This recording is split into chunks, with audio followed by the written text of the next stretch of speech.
Welcome to another edition of the Invisible Wheelchair Interview Podcast. I'm Donald Grodoff, family coach with FamilyOCD.com, FocusedHealthyFamily.com, and of course, InvisibleWheelchair.com. In the Invisible Wheelchair interviews, I get the wonderful chance to interview some of the experts with obsessive compulsive disorders, professionals that treat OCD, people who are going through or have been through OCD, parents and caregivers of those suffering from OCD, and of course anyone that advocates for treatment of OCD. My goal of these interviews is to inform people on all aspects of OCD and bring about awareness of obsessive compulsive disorder. Please remember that I am not a doctor, therapist, or counselor, and the content, information, resources, and ideas that are talked about and brought up here in these interviews are not necessarily the views and opinions of myself, Family OCD, Focused Healthy Family, and Invisible Wheelchair Podcast, and I always recommend to seek additional professional help in finding solutions for yourself. You can find out more about me at FamilyOCD.com, FocusedHealthyFamily.com, and InvisibleWheelchair.com.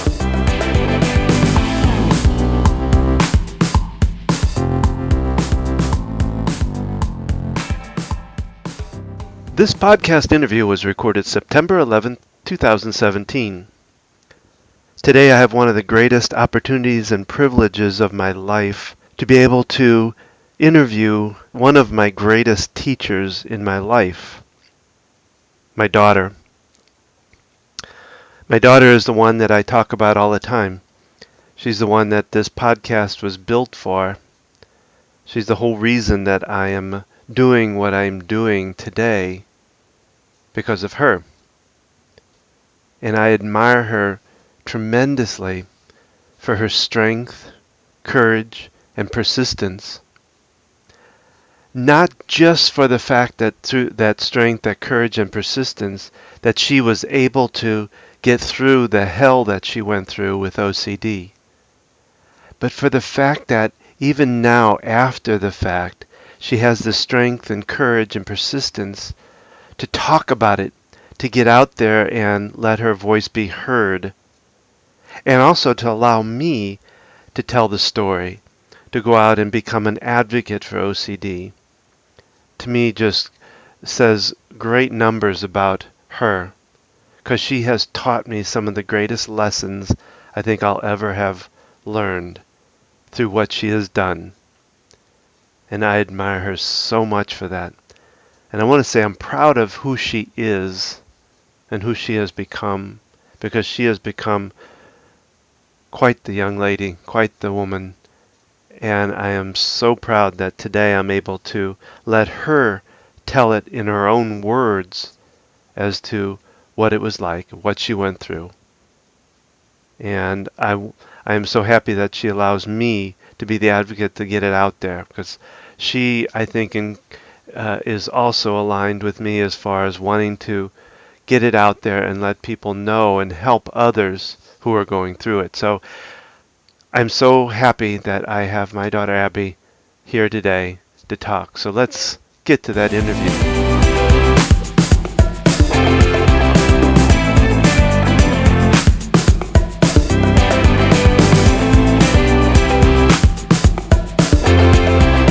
Well, Abby, I thank you for doing this with me, your father. I feel like we're on, what is that, StoryCorps almost in a way. But I really appreciate you doing this. Thank you for having me. So I know that we talked about, I wanted to kind of tell your story from your side of it.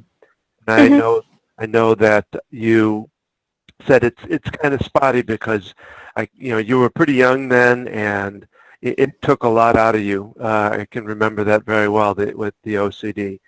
But if you could, maybe you could share the pieces of it that you do remember that really stuck out for you. I would appreciate that. Sure. I think the first thing I really remember is I had a sleepover with my friend Sophia, and I know there is some issue with like the paint spilling and like taking a shower, but I really remember my my floor just feeling like I was walking over like dirt, like literal like like crumbs of dirt, and it just felt really grainy, and I remember that it just felt wrong. I don't know if you remember that. Oh God, yeah, that was to me that was the kind of the night that it started, I think. Mhm. I just remember that it. I mean, you guys were telling me that there was nothing there, but it just felt like, like grains of dirt were all over my floor. Yeah, I remember we had to get rugs out and put them Mhm. down to get you to bed, and I think you were pretty frightened of the fact that Sophia was still in the room. Yeah, that's one thing that I know always bothered me was freaking out in front of other people outside of the immediate family. Something I didn't like to do. Another key kind of freak out memory I have, and I'm not probably not thinking of these in order or anything. We went to get the car. Something was wrong with the car or something, and it needed to be fixed. And we went to that place, and I don't know where it was. And I just had an absolute freak out. And I remember I was wearing like this dress that had like apples on it. I know after that I got rid of the dress. I didn't want to wear it anymore. Mm. And the other day I was actually thinking about how many clothing items I had to get rid of and stop wearing because of OCD. Yeah, I remember that time. It was a we had to get a tire repaired. Uh-huh. Yeah. Yeah, I remember Mom saying how tough it was to get you to calm down, to calm down to even get back in the car. Yeah. I just mostly remember the dress. Yeah. I mean, this is much, much more recent and kind of a better memory too. Okay. But it was like right after or during the time that I was stuck on the couch, Mhm. and we were working on going and getting out in the car. And I remember we gave Olive a bath after that, both of us. Yeah. And I remember finally being able or finally feeling like I was going to be able to being able to touch Olive again, my dog, which was that was just I just remember how amazing that felt. Those Um, are those were those I used to call them miracle Saturdays. yeah, I remember that. When you would work at something going, if I do this, then maybe I can touch Olive. I can. Yeah, and just like, well, if I can do that, I might as well do this. Yeah, Yeah, yeah, yeah. You would. Well, the one other thing was the computer because you just really had this goal to get back and using that computer. So you said, well, if I can do this, oh, I could get on my computer, and that was like a big like reward for you, I guess. Is the way I saw it, anyways. That from what you're telling me, that sounds like what it was to you too. yeah. It was like a big deal. It was a relief, kind of like I've got this. It was freeing, I Yeah. suppose. Trying to think of other memories I have. Do you when you're like, for instance, when you were on the couch, do you remember like kind of what you were thinking about yourself? Like, were there messages you were saying to yourself, like beating yourself up in a way? Do you remember some of that? I mean, I don't really remember what I was thinking. I mean, the biggest part of what I can remember what I was thinking was not being able to touch Olive, which Mm. was the hardest thing for me during that time, I think.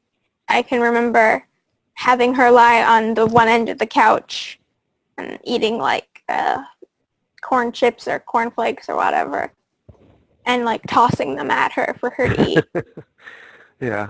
because I felt bad because she had no idea what was going on and why I couldn't touch her. Mom and I always felt like she was probably one of your first best remedies or treatments was actually Olive.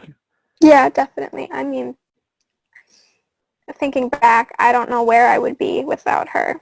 She was kind of the light at the end of the tunnel a lot. And you needed that, I know. Yeah.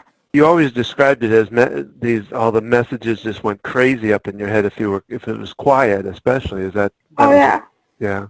Anytime alone or by myself, I wasn't actively thinking something else or actively engaging my brain with music and reading or thinking up stories. There would just be, I mean, it still happens. I mean, not necessarily always bad thought. The thoughts just are nonstop, and it's pretty difficult. So I would say Olive was one of your best treatments. What else really worked for you? You did, or we did as a family. I mean, going to Lori and doing therapy, that was pretty helpful. You guys being there, just supporting me was, a big part too. When it comes to like treatment measures, the ERP did a lot to help. As much as I might have denied it, it was a big help getting me back to my feet and working again. Another big thing was things to look forward to, like events like the cousins coming down. Yeah. Or I remember for a little bit, Aunt Michelle, I don't remember exactly when, but she came down once a month and was working with Training Olive. I don't remember exactly when that was, but that was a big thing to look forward to, and just all the little things that I had to look forward to. Yeah. When you were down, like when we went to Grammy and Grandpa's down in the lake, or when Michelle came, you seemed to, like the OCD almost went away. Did you realize that?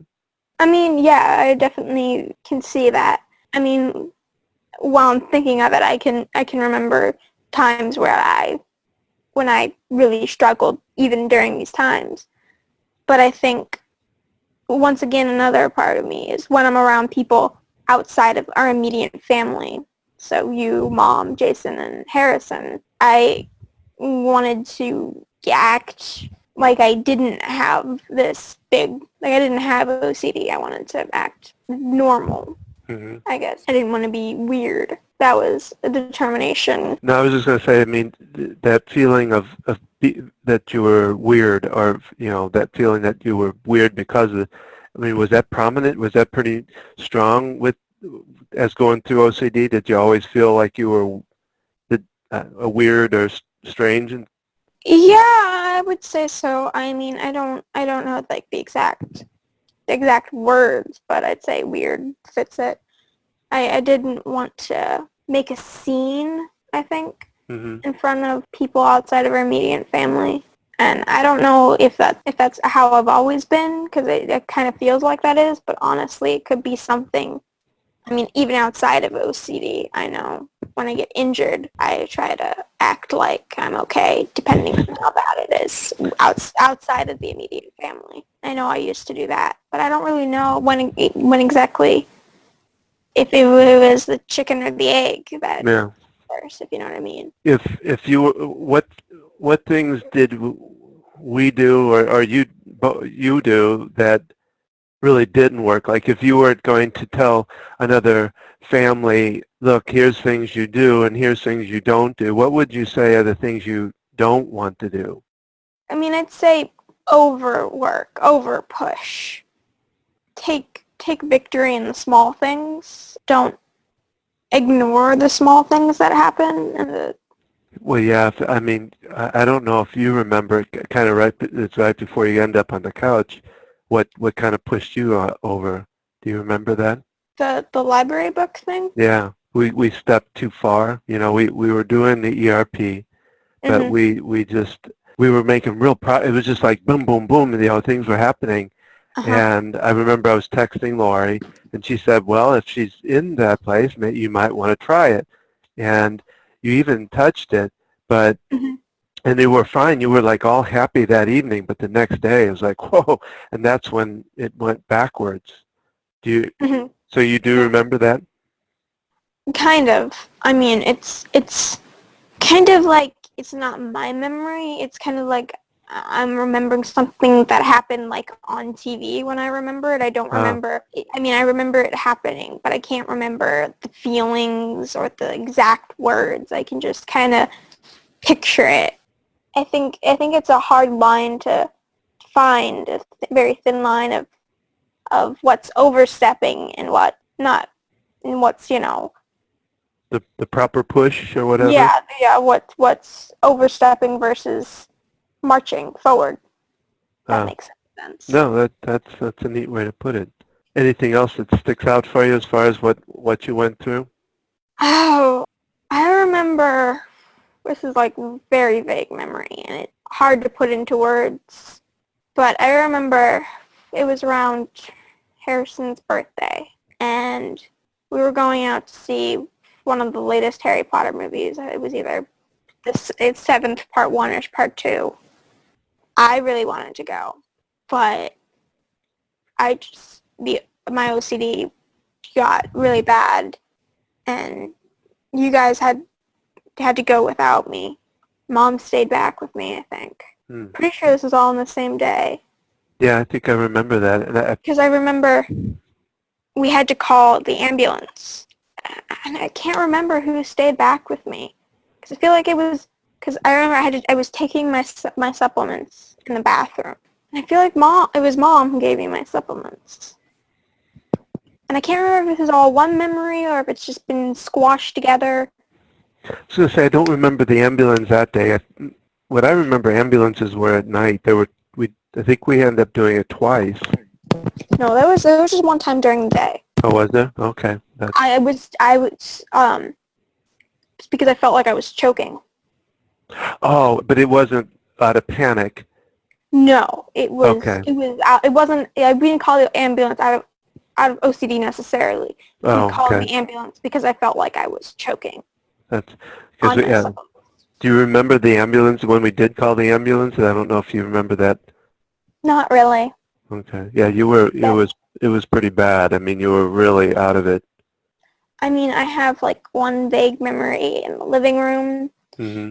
but no, I don't remember that Yeah. as much, but I do remember. Was the time we called the ambulance when you guys went to, I feel like it was in one, but I don't know.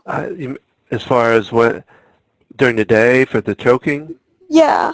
I I don't I might maybe it was me that went because I don't remember that. I mean, there is some vague about you choking, but anyway.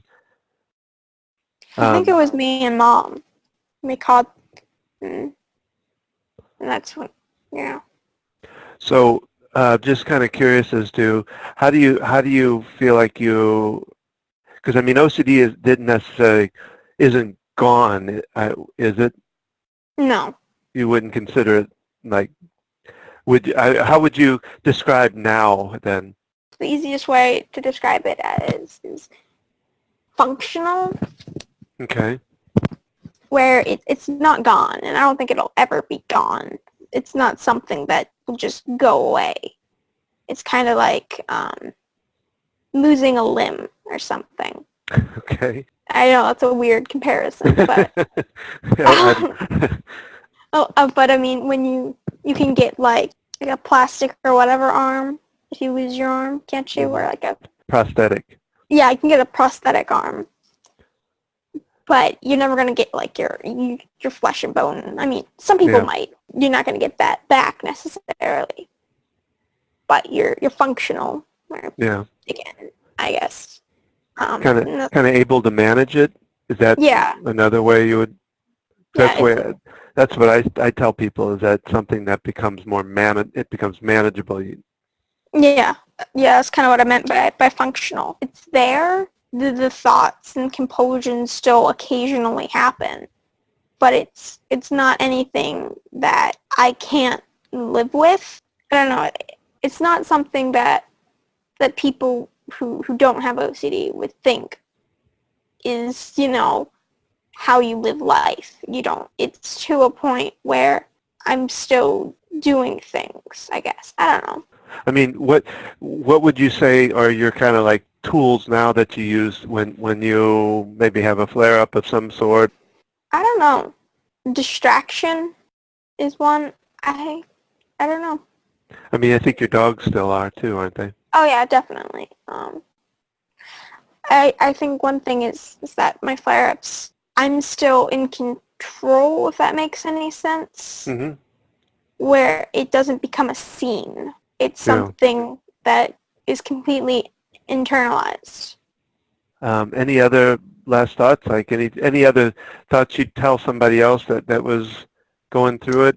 I mean, definitely find something to live for. And I know that sounds like, you've got your family and your friends, but one thing to focus on and just think, whether if it's like a TV show or a book or a movie or something Mm-hmm. that seems silly, but if it's something that you will stay determined for, it's not silly. It's your life and it's important.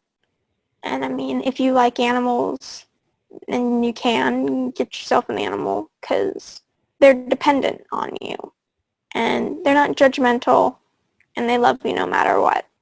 Find yourself something that you are passionate in, whether it be, I don't know, sport or other things people are passionate in. Well, yours is writing, right? I mean, Yeah, writing, journaling, things like that. acting, drawing, anything like that. Yeah, Focus on that. that So, sounds good. I mean, I'm sorry. What you want to say something else? and find the little things to look forward to, whether it be hanging out with your best friend or seeing family that you don't get to see that often and you really want to see, trips that you go on, vacations, all that. Set those little things to look forward to and kind of think, I really want to do this. I really want to do this, and just go for it. In other words, something that kind of motivates you to want to do the work. Yeah, 'Cause, yeah. I mean, the Motivate. ERP, the ERP work was tough stuff, wasn't it? Yeah, you definitely need, I think for the ERP, you definitely need rewards after you do it. Yeah. You need a reason to do it that just has no flaws to it, like whether it be chocolate, ice cream, food, or if you're doing something big, maybe work up to, I know I bought a tablet and Yeah. that was motivation. Or maybe you really like reading. You get a book after you do so much or something. Well, we ended up getting a Kindle, remember? I Because got that for Christmas. you were having trouble touching books, so that was a way for you to still be able to read. And that's how I started reading the one of my favorite series, the Percy Jackson series. Yeah. Ah. But no, I had a Nexus that I bought with my money, but we wanted it to be a reward-based thing. And I remember being kind of frustrated because I paid for it with my money. Yeah, I remember. I was thinking that, but I wasn't going to say. I paid for that with my money, and I mean, Yeah, I know. but We're bad parents, bad no, parents. but I mean, looking back on it, I mean, despite my little bits of frustration, but it worked. Yeah, yeah. Well, Abby, this has been it's been really kind of rewarding for me hearing these from your own words, and it was really neat. I enjoyed. In fact, it's brought a little tear to my eyes that it felt good that you're so open to share this. So I really thank you for being part of this. Thank you for having me. That concludes this interview podcast. Please leave me a comment or question below. That gives me good direction where to go on future podcasts and interviews. I would love to hear your invisible wheelchair stories if you are willing to share it. If you would go to invisiblewheelchair.com and click on Tell Your Story. I want to remind you that OCD, Obsessive Compulsive Disorder, is treatable. I can help you get past OCD. So, if you have heard this interview podcast and other podcasts, and you feel like you need further assistance and would like to spend some time with me working through any issues you have, then feel free to book a session at focusedhealthyfamily.com or familyocd.com, or call me at 704 562-1630. I also offer $85 off of your initial discovery session if you mention that you heard it on this podcast. I hope you enjoyed this interview podcast and will join me for the next one. Remember, keep tapping, talking, and transcending your life to new heights. Thank you, and have a great day.